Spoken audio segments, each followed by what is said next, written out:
Where I live here in Tulsa, it's getting cooler, which means garage sale season is about over, but there are still a few here and there that I can find on a Friday and Saturday. And when I come back from a sale or a day's worth of sales and I have a pretty good haul, I didn't just find one thing or just a few little things. I find a few boxes worth of stuff, which is common. There's a game I try to play that weekend, and I'm going to tell you what it is. This might help encourage you to list some things faster than you normally would. I have a death pile right now. I always tell you don't have a death pile, but it's almost winter.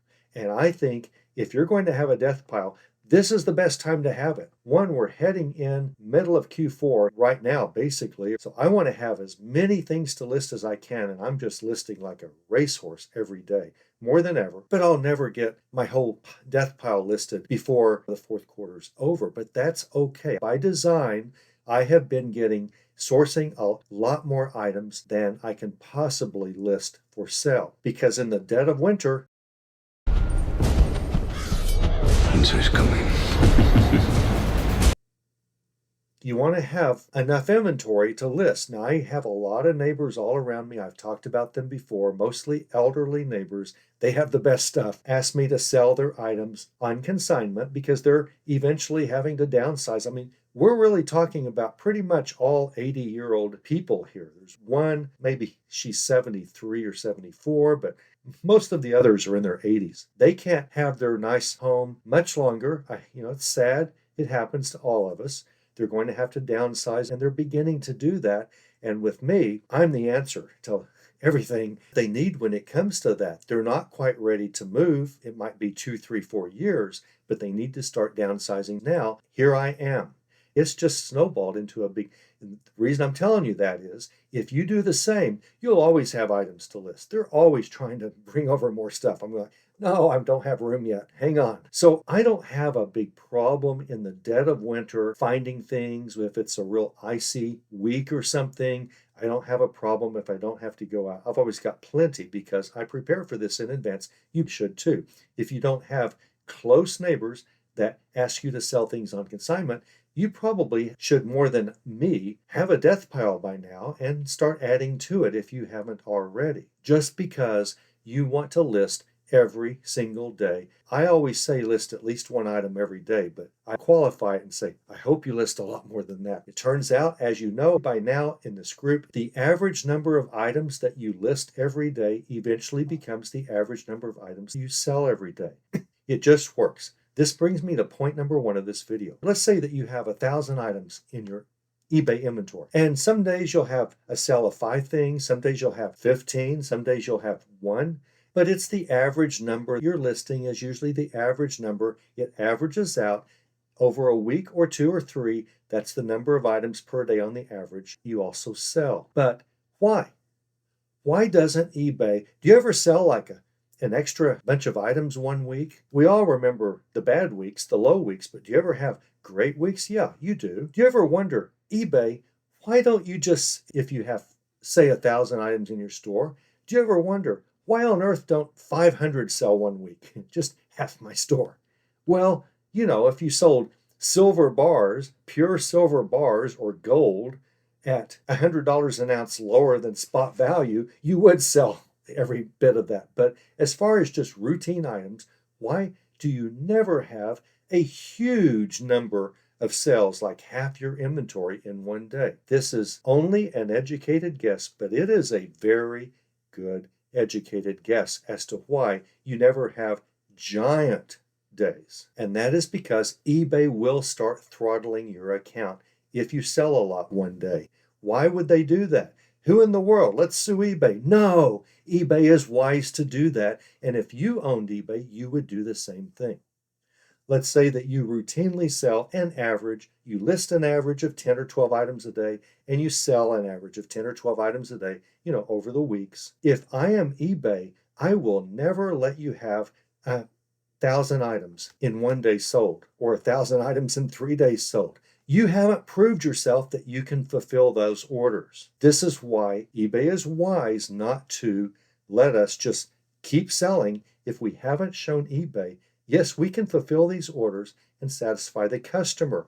eBay is very concerned about their sellers and they want us to do well, but they also want customers to be happy. That's where the money comes from for both of us. And eBay is not going to let our account just have 25 times the amount of sales in one day over just a regular routine day. We haven't shown that we can fulfill those orders. If we slowly increase the number of items we list every day, and I think you should if possible, eBay will slowly increase the number of items you sell every day, and you're going to slowly show eBay, I ship everything I say I'm going to ship, I ship on time, customers are happy with feedback, everybody's just happy-pappy. So point one of this video is, that's why you don't just all of a sudden sell hundreds of items one day. You will sell one day and 15 the next, but you'll never sell 15 one day and 500 the next, unless 500 is your routine amount, but it's not. And so, for most of us, and so eBay just will not allow us to grow that fast in one day.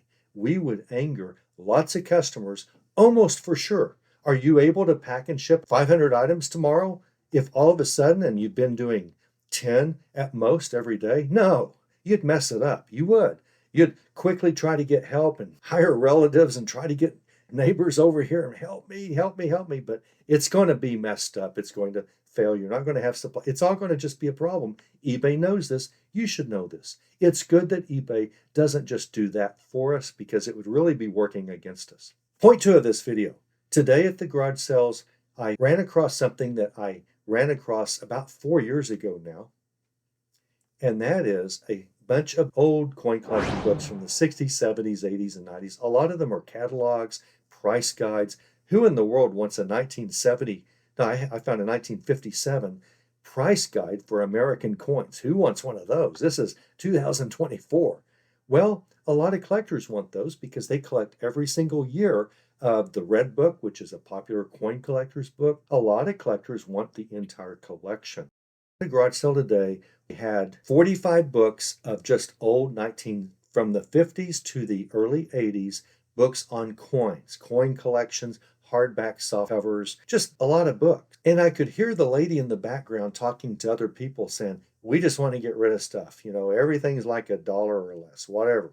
Just make me an offer, see what we can do. So I took all those coin books, there were 3 stacks, and I grabbed the lady and asked her, I don't know that I can do something with all of these, but would you just give me a good price on all of them? She said, how about $10? I said, sure. And I bought them all. Now, the reason I didn't do any comps or anything, it's not like I know a lot about coin books, but about 4 years ago, I was at a garage sale. And what I'm about to tell you, you may not ever want to buy a book on coins. You may not ever want to resell a book on coins, but it's the theory of what I did that you should keep in mind. And that is, I was at a garage sale, and in the back of the garage, there were boxes after box after box, stacked one on top of each other, obviously a bunch of old books, obviously not in the best or worst condition. It's just they'd been in these boxes a long time, probably out in the garage.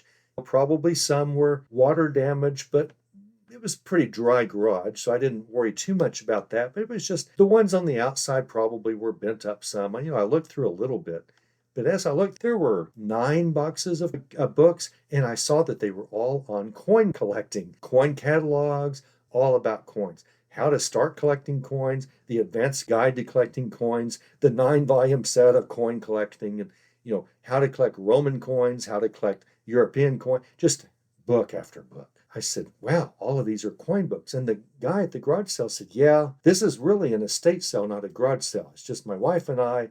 He asked us if something ever happened to him. He made it legally so that we could sell what's in his house at a garage sale. We've been doing that for a few days, but no one wants these books. And I thought, oh boy, 9 boxes of books. Do I want them? I didn't know anything about coin books in modern day. I used to collect coins as a kid. I actually sold a coin collection and bought my first car. I also sold my comic book collection at the same time and bought my first brand new car back in the old days, right after horse and buggies. But he said, if you want all of these books, I'll sell them to you for $50. And I honestly hesitated thinking, I don't know if I want to pay $50 for all these books. I don't know anything about them. So I'd collected coins. So it's not like I couldn't figure it out. It's not like I couldn't do comps. It's just, Who wants to mess with it? And then a little voice from within, the reseller's voice, told me, you dummy, you knucklehead, $50 for 9 boxes of books on coin collecting? $50? And this is what triggered me to go, oh yeah, here's 50. I'll start loading the car. And that is, if I just sold 10 of these books for $5 a piece, I'd have all my money back. You get that? This was zero risk. I'm going to sell 10 of them for $5. I mean, I hope I don't sell any of them for just $5, but I'm saying I could lot some together. If I just get rid of 10 lousy books, just a tiny part of one of these 9 boxes of books on coin collecting, if I just get rid of 10 of these books for $5, I'm even Steven, and everything else is profit. If there's a lot of junk in there, I'll throw it away or give it away, but there's going to be other gold. It's going to be worth paying $50. So this morning, now it wasn't quite the deal, but I had 3 stacks of these books on coins. How much do you want? She said, $10. I said, great, let's do it. So I brought home a whole bunch of books on coin collecting, and I'm back in the coin collecting book business on eBay. None of them so far are worth a lot, but they're all going to sell for, they're all going to make me a nice profit. How much? I don't know. I haven't been through all the books yet. I'm thinking they'll all sell for $300 total. I may exaggerate up there. I'm not trying to lie to myself. I certainly don't want to lie to you, but I'm thinking could be up to $300 worth of books by the time I'm done. So that's number 2 purpose of this video. Anytime that you're offered a huge lot of something, you need to be thinking, not how much is this lot? And I realize you already know how much per item. That's important. I know that you know that, but think about it in, well, how many do I have to sell in order just to get my money back? When is it not a loss item? 10 books at $5 a book. Well, yeah, I'll do that. In 9 boxes of vintage books, yeah. Did I comp any of them? No, I didn't have to. I'm going to sell 10 of them for $5, or I'm going to sell 5 of them for $10. One of those is going to happen, and I've got all my money back. Now the only problem is how to get all the rest of them listed, That's what I used today at the garage sale. 3 stacks of books, $10. If you do price per book, it wasn't as good as those 9 boxes for $50, but it was still darn good. And this leads me to number 3 thing that I do after a day like today at garage sales. I've gone through some books and I lotted up several of them, took pictures, listed them for sale in one listing. Probably 18 books. That's a lot of books, considering I only had 3 stacks. Probably total, I forget how many. I think maybe 45 books total. So 18 of them I have in one listing right now. But my goal, anytime I get home with a lot of stuff, is to pick out something, not the best item, not the worst item. I want to pick out something, and this is a good game you can play on your own, in your own business as well. And that is, before this weekend ends, I want all my money back that I spent on everything from one sale. So I'll pick something that's kind of medium range. I'll pick something that's kind of medium sell through. There might be some for sale, but there's just enough that have sold that it's going to sell in a reasonable amount of time. And I will price it a little bit lower than I would normally price something at the beginning. Now, I always accept offers and all of that, but I generally price on the high end of the range because I have a pretty powerful selling account. You will too if you keep watching this channel. I make sales at prices that other sellers trying to compete against me don't, and so will you over time. Not always, but a lot. So normally I would take these 18 books and I would price them close to the top of the range, put them on an inventory shelf, and just wait for them to sell or wait for an offer that's reasonable. I price them down. I price them kind of in the mid to lower range of what they're worth for 18 books that coin collectors want in general. And the books were in decent shape. They weren't mint condition. They certainly weren't torn up. So I priced down, and it's my goal that they will sell before the weekend ends. Now, if I didn't have a nice lot like that I could sell all together, they all go together, same series and everything. If I just had a lot of 3, or if I just had 2 or 3 books that kind of went together, I would just lot those up. And I would make sure that whatever I list for sale, I don't have time to list anything from this garage sale.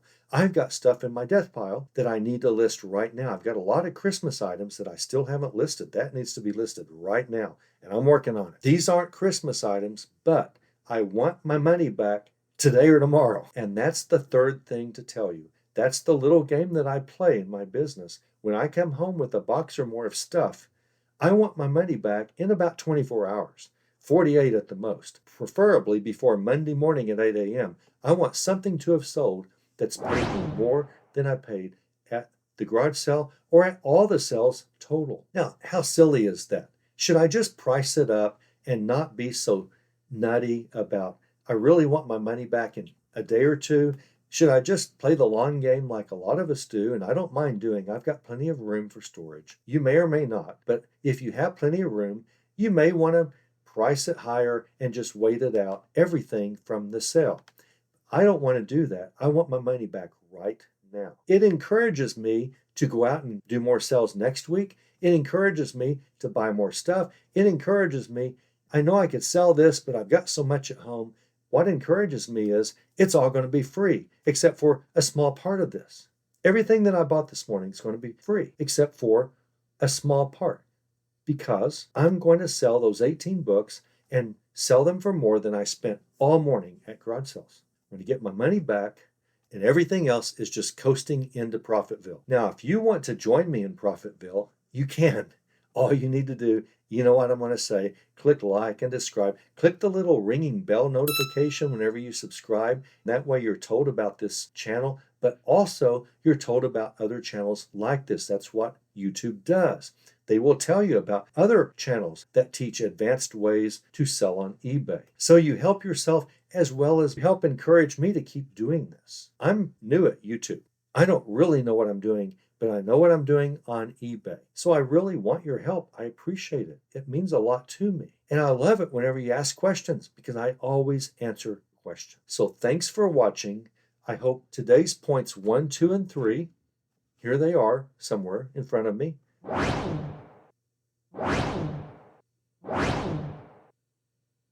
I hope these give you 3 new angles of how to approach this business that might make it 1, a little more fun, 2, a little more profitable, 3, definitely you won't be out as much money all the time. It won't be next year in the dead of winter, early March, when I finally list everything I got today, that I start getting my money back for today. No, I plan on having my money back for today about by 8 a.m. Monday, and I hope a lot sooner. Will that happen? I don't know, maybe not. It doesn't always happen, but it usually does. On eBay, there's really no reason to ever lose money. Oh, you might lose money on 1 or 2 things, but you're not going to lose money. You're not going to have losses. You're not going to have a whole bunch of items that you just lose a lot of money on. It just doesn't happen if you do it our way. If you go after the used, pre-owned, pre-loved markets, and if you buy them right, and if you look for the things I tell you, trinket boxes, brass items. I'm about to tell you about champion juicers in a video. Look for those. Look for everything that I tell you about. You're going to see everything everywhere. You will. You just have to kind of get your mind, I need to look for these. I need to know about them. I need to know they're probably worth some money. And that's what I'm here for. But number 2, I'm here to show you how to sell properly on eBay, to create listings properly, to do all your pictures right, to do your titles right, your descriptions, your item specifics. Every single thing has to be perfect. Why? Because the way you do one thing is the way you do everything in your business, and your business should carry you. You shouldn't have to carry it. I want to help you be carried by your business instead of the other way around. And you too can join me in Profitville very soon. Thanks for watching.